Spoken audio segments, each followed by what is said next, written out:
শেখ হাসিনা যেভাবে নেতাকর্মীদের ছেড়ে দেশ ছেড়ে পালিয়েছেন, একইভাবে 1971 সালের 25 মার্চ শেখ মুজিবুর রহমান পালিয়ে যান মন্তব্য করেছেন দেশের প্রথম প্রধানমন্ত্রী তাজউদ্দিন আহমদের মেয়ে শারমিন আহমদ।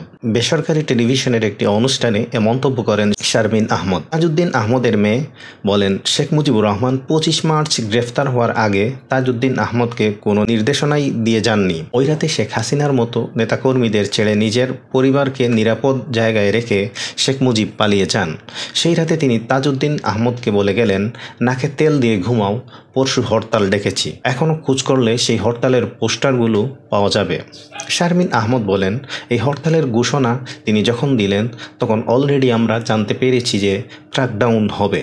এই খবরটি কিন্তু তখন ফাঁস। শেখ মুজিব কিন্তু এর সব কিছুই জানতেন। তারপরও তিনি নেতাকর্মীদের মৃত্যুর মুখে রেখে নির্দিষ্ট কোনো নির্দেশনা দিলেন না। তিনি একবারও বলেননি তোমরা সরকার গঠন করো। শুধু তাই নয়, তিনি কিন্তু স্বাধীনতার ঘোষণাটুকুও দিলেন না। তিনি আরও বলেন, সেই রাতে বাবার সঙ্গে শেখ মুজিবুর রহমানের অনেক তর্ক বিতর্ক হয়েছিল। বাবা বলেছিলেন, মুজিব ভাই পৃথিবীর ইতিহাসে কোথাও নাই যে যুদ্ধের মুখে জাতিকে ফেলে দিয়ে নেতা ধরা দিয়েছেন।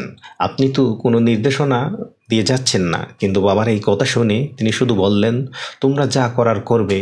তখন বাবা বলেছিলেন, আপনি কি কোনো বৈঠক করে বলে দিয়েছেন যে আপনার পরে চেইন অফ কমান্ড কি হবে? শারমিন আহমদ বলেন, যার ফলে এসব নিয়ে বিশাল একটা বিভক্তি আছে। ওই রাতে আমার বাবা যখন উদ্ভ্রান্তির মতো এদিক ওদিক পায়চারি করেছিলেন, তখন তরুণ ব্যারিস্টার আমিরুল ইসলাম এসে বললেন, তাজউদ্দিন ভাই, আমি তো মুজিব ভাইয়ের ওখানে গিয়েছিলাম, কিন্তু তিনি আসবেন না। উনি তো গোসল করে পরিপাটি হয়ে গ্রেফতার হওয়ার জন্য রেডি।